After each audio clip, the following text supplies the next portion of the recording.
আসসালামু আলাইকুম রহমতুল্লাহি ওয়া বারাকাতুহু। একটা মতিউর রহমান চলে আসলাম আমরা আইবিডির গাইডলাইন নিয়ে। অলরেডি আপনারা এই ধরনের একটা প্যাকেজ পেয়েছেন।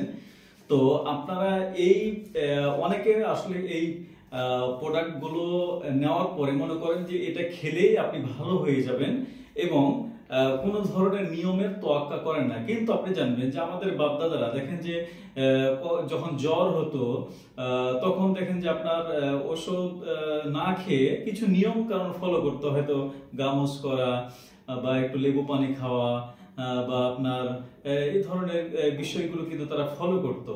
এবং আপনার কোনো একটা জায়গাতে কেটে গেলে আমরা সরাসরি মেডিকেলে যাই, কিন্তু তারা কি করতো যে আপনার একটু দুবরা ঘাস একটু চিবিয়ে সেখানে দিয়ে দিত, সেটা কিন্তু শুকিয়ে যেত, ভালো হয়ে যেত।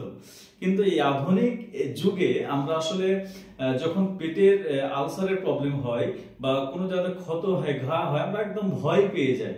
তো এটা আসলে জটিল কোনো কিছু না, একদম নর্মাল একটা বিষয়। সেক্ষেত্রে আপনি এই প্রোডাক্টগুলো খাবেন আল্লাহর মানে নাম করে, বিসমিল্লাহ বলে খাবেন, কারণ এগুলো আসলে কোনো শক্তি নাই। যখন আপনি খাবেন, হাদিসে বলা হয়েছে, একজন মুহাদ্দিস একদিন ফজরের সময় বললেন যে আসলে আমরা কোনো শেফার জন্য, আমরা ভালোর জন্য কোনো মেডিসিন গ্রহণ করি, এটা যখন পেটে যায় তখন আল্লাহর কাছে হুকুম চাই যে এই ব্যক্তির জন্য কাজ করব কিনা। তো সেক্ষেত্রে আসলে আপনার কোনো শক্তি নাই, এই মেডিসিনগুলো কোনো শক্তি নাই। আপনার যদি আল্লাহর পক্ষ থেকে হুকুম হয় দেন কিন্তু আপনি ভালো হবেন, এই বিষয়টা কিন্তু আপনি মাথায় রাখবেন। এবং পাশাপাশি এই যে আমরা গাইডলাইনটা দিয়েছি, এগুলো অনেক রিসার্চ করে, অনেক গবেষণা করে, অনেকগুলো ব্যক্তির প্রয়োগ করে আমরা আমরা একটা খাবারের রুটিন দিয়েছি। যারা আপনার এইচ প্যালি রয়েছে, যারা আইবিডি রয়েছে, যাদের আপনার আলসার কোলাইটিস রয়েছে, ক্রোনস ডিজিজ রয়েছে, এবং আপনার বিভিন্ন রকম পায়ুপথে ঘা রয়েছে, আপনার পেটে ঘা রয়েছে, আপনার জিহ্বাতে ঘা রয়েছে, আপনার আপনার একদম মুখ গহ্বর থেকে একদম পায়ুপথ পর্যন্ত যে কোনো স্থানে আপনার যে ক্ষত রয়েছে এগুলো শুকাতে, ভালো করতে প্রাকৃতিক যে উপাদানগুলি কাজ করে। পাশাপাশি আমরা কিছু নিয়ম কারণ দিয়েছি, এগুলো কিন্তু অনেক আপনার জন্য অনেক কাজের। এবং আপনি মনে করবেন এটা যদি 50% কাজ করে, এই গাইডলাইন 50% কাজ করবে, এটা কিন্তু আপনি মনে রাখবেন। হ্যাঁ, এ কারণে অনেক গুরুত্ব দিবেন। এবং আমরা এই গাইডলাইনের, আপনি মেডিসিন শুরু করার আগে এই গাইডলাইনের ভিডিওটা আগে দেখবেন। এবং এখানে কিউআর কোড করে আমরা দিচ্ছি, এই কিউআর কোড করে আপনি যারা বুঝবেন না, আপনার পাশে যে প্রতিবেশী রয়েছে, আপনার ছেলে মেয়ে রয়েছে, আপনার ভাই রয়েছে, বা আপনার যারা বুঝে মোবাইল সম্পর্কে, তাদেরকে বললে এখানে স্ক্যান করলে আমাদের ইউটিউবে ভিডিও পাবেন, সেই ভিডিওটা আগে দেখবেন। হ্যাঁ, অর্থাৎ আমি যে ভিডিওটা এখন করছি এই ভিডিওটা আগে দেখবেন। এটা দেখার পরে এই গাইডলাইনটা ভালো করে পড়বেন, আগে দেখবেন, বুঝবেন, প্রয়োজন 2 দিন পরে শুরু করেন। হ্যাঁ, 2 দিন পরে শুরু করে। এবং আরেকটা বিষয় হলো, এই গাইডলাইন আরেকটা মহত্ব হচ্ছে, আমরা এখানে বেশ কিছু নিয়ম দেওয়া আছে। এই নিয়মগুলোর ভিতরে আপনার যেগুলো প্রয়োজন, অর্থাৎ এখানে কিন্তু আমরা মার্ক করে দিয়েছি যে যেমন এখানে 2, 3, 5, 7, 9, এরপর 13, 14, 17, 18, 19, 29, 30, এই নাম্বারিং গুলো যেগুলো, এগুলো অবশ্যই আপনি কিন্তু খেয়াল করবেন। হ্যাঁ, তাহলে আপনার গুড একটা রেজাল্ট হবে। এবং আপনি কিভাবে ব্যায়াম করবেন সেই কিউআর কোড দিয়েছি, কিভাবে আপনি প্রোবায়োটিক প্রিবায়োটিক গুলো আপনি খাবেন এবং কেন খাবেন, ভিটামিন ডি কেন আপনার দরকার, কেন খাবেন, এরপরে হচ্ছে আপনার কোন বিষয়গুলো প্রয়োজন, আপনার কেন এই খাবারগুলো খাবেন না যেগুলো আমরা নিষেধ করেছি। তাহলে এগুলো দেখলে কি হবে, আপনার মনের ভিতরে একটা আত্মতৃপ্তি বোধ আসবে যে কেন এগুলো খেতে বলেছি, কেন নিষেধ করেছি। এবং আপনার এই বিষয়টা যখন আপনি বুঝবেন, তখন আপনি নিজের ঘরের বা নিজের পেটের দায়িত্ব, অর্থাৎ নিজের যে মানে কষ্ট, এগুলো দূর করার ক্ষেত্রে আপনি নিজেই কিন্তু আপনি ভূমিকা রাখতে পারবেন। এমনকি আপনার যারা জেনারেশন, অর্থাৎ আপনার ছেলে মেয়ে, আপনার ওয়াইফ, আপনার পরিবার, আপনার দায়িত্বে যারা রয়েছে, তাদের কিন্তু আপনি হেল্প করতে পারবেন। কারণ আপনি যখন এটা বুঝবেন তখন তাদের কিন্তু আপনি বলতে পারবেন। তাহলে দেখবেন যে অনেক টাকা থেকে আপনি নিজে কিন্তু বেঁচে যাবেন। তো সেক্ষেত্রে এই বিষয়গুলো খেয়াল রাখবেন। এই গাইডলাইনের ভিতরে এখানে বলা আছে যে আপনার কিছু বিষয় আছে যে আমরা এখানে ইন্ডিকেট করে দিয়েছি যে আপনার যদি আলসারের পাশাপাশি আপনার কষা বেশি হয়, কোষ্ঠকাঠিন্য হয়, তখন আপনার এখানে যে পাউডারটা রয়েছে, হ্যাঁ, খুব অতিরিক্ত যদি কোষ্ঠকাঠিন্য হয় তখন এই পাউডারটা আমরা এখানে গায়ে কিন্তু লিখে দিয়েছি। এখানে লিখে দেওয়া আছে যে আপনার খাওয়া অবস্থায় কষা অথবা পাতলা বেশি হলে 3-4 দিন অফ রাখবেন। অর্থাৎ এই আইবিডি পাউডার যেটা হয়েছে, আপনার অতিরিক্ত কষা যদি হয়, অতিরিক্ত ডায়রিয়া হয়, তাহলে এটা কিন্তু আপনি কয়েকদিন অফ রেখে আবারও কিন্তু আপনি খাবেন, কোনো ধরনের প্রবলেম আপনার হবে না, কোনো ভয়ের কিছু কারণ নাই। এবং পাশাপাশি আমরা এখানে আপনাকে 29-30 নম্বরে কিছু এখানে লিখে দিয়েছি যে আপনার যদি এখানে লিখে দিয়েছি 29 নম্বরে যে আপনার যদি কষা হয়, কোষ্ঠকাঠিন্য আপনার থাকে, তাহলে আপনি একটা প্রোবায়োটিক সাজেস্ট করেছি আমরা, কারণ যেহেতু অনেকগুলো ঘাটতি আপনার আছে, ঘাটতিগুলো ফিল আপ করার ক্ষেত্রে কিছুটা ভূমিকা পালন করবে। সেক্ষেত্রে আপনার প্রোল্যাক্টো ক্যাপসুল সকালে একটা, রাত্রে একটা, খাবারের আপনার 20 মিনিট আগে এটা খাবেন। যদি আপনার একটু নরম বেশি হয়, পাতলা বেশি হয়, ঘন ঘন টয়লেট হয়, একটু আমসা বেশি ভাব হয়, হ্যাঁ, তাহলে আপনি একটের ক্যাপসুলটা 4 বিলিয়ন, এটা সকালে একটা, রাত্রে একটা, এটা নরমাল ফ্রিজে রেখে খাবেন। এটা কিন্তু এখানে লিখে দিয়েছি যে কষা হলে কোনটা খাবেন আর নরমাল হলে কোনটা খাবেন।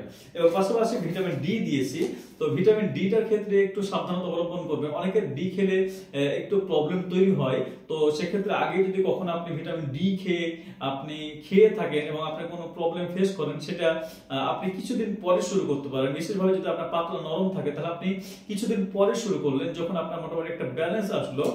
আর যদি আপনার একটু টাইট ভাব থাকে, কষা ভাব থাকে, দেন আপনি প্রথম থেকে ভিটামিন ডি টা শুরু করতে পারবেন। তবে আপনার যদি ভিটামিন ডি পরীক্ষা করা থাকে এবং সেই রিপোর্টটা আপনার কাছে থাকে, সেটা কিন্তু আপনার ওই অনুযায়ী কিন্তু আপনার ডোজটা কমপ্লিট করে আপনার ভিটামিন ডি লেভেলটা আপনার যদি 60-70-80 ভিতরে আপনি নিয়ে যেতে পারেন, তাহলে আপনার রোগ প্রতিরোধ ক্ষমতা অনেক কিন্তু ভালো থাকে, অনেক কিন্তু এনার্জেটিক থাকে। এই কারণে আপনার কি বলবো যে আপনার হুট করে যে কোনো প্রবলেম আপনাকে অ্যাটাক করার এটা ক্ষমতা কিন্তু আপনার থাকে না।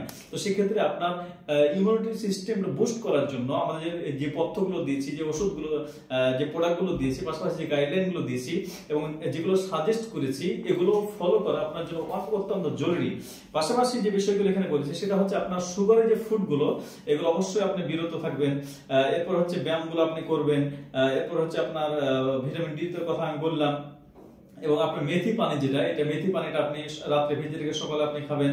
এবং আপনি কোন ধরনের আপনার আটা দুধ মিষ্টি কোন ধরনের আপনি খাবেন না, এগুলো কিন্তু এখানে বলা আছে। হ্যাঁ, এবং আপনি কি খাবেন না, আপনি ইফতারে কি খাবেন, সেহরিতে কি খাবেন, এবং আপনি কিভাবে কোন খাবারগুলো বর্জন করবেন, এখানে কিন্তু আমরা সুন্দরভাবে দিয়ে দিচ্ছি। তো সেক্ষেত্রে এগুলো একটু ভালো করে আগে 2-1 দিন পড়েন, দেখেন, বুঝেন। হ্যাঁ, যদি কোনো কিছু বুঝতে সমস্যা হয়, আপনার আমাদের হোয়াটসঅ্যাপ নাম্বার রয়েছে, ওই হোয়াটসঅ্যাপ নাম্বারে আপনি একটু মেসেজ করেন, হ্যাঁ, একটু যোগাযোগ করেন, তাহলে আমরা আপনাকে একটু দেরি হলেও কিন্তু আমরা আপনাকে পরামর্শ দেওয়ার সর্বোচ্চ চেষ্টা করবো ইনশাআল্লাহ। কারণ আমাদের উদ্দেশ্য হলো যে আপনার যে প্রবলেমগুলো নিয়ে আমাদের শরণাপন্ন হয়েছেন, আমাদের দ্বারস্থ হয়েছেন, আমাদেরকে আত্মবিশ্বাস করেছেন, আমাদের বিশ্বাস করে আপনি প্রোডাক্টগুলো পারচেজ করেছেন।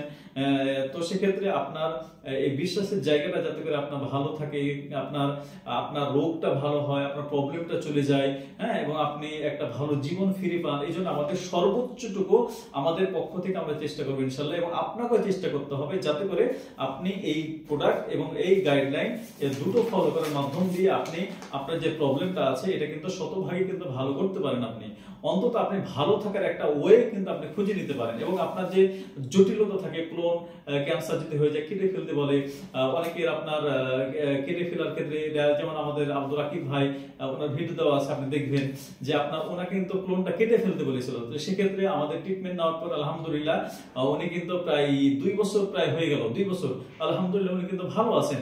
এখন কিন্তু আমাদের মানে তেমন কোনো মেডিসিন খাওয়া লাগে না, জাস্ট হালকা কিছু হয়তো প্রোবায়োটিক এগুলো মেইনটেইন করে, আলহামদুলিল্লাহ দিব্যি কিন্তু ভালো আছে। এবং তার কিন্তু এখন ব্লাড যায় না, এখন তার পেটে মানে আগে অনেকবার টয়লেট যেতে হতো, সেটা যাওয়া লাগে না, মানে সে এনার্জেটিক হয়েছে। তাহলে এই বিষয়গুলো কিন্তু আছে। সেক্ষেত্রে রিভিউগুলো এখানে রিভিউ আকারে দেওয়া আছে, এই রিভিউগুলো আপনি দেখবেন।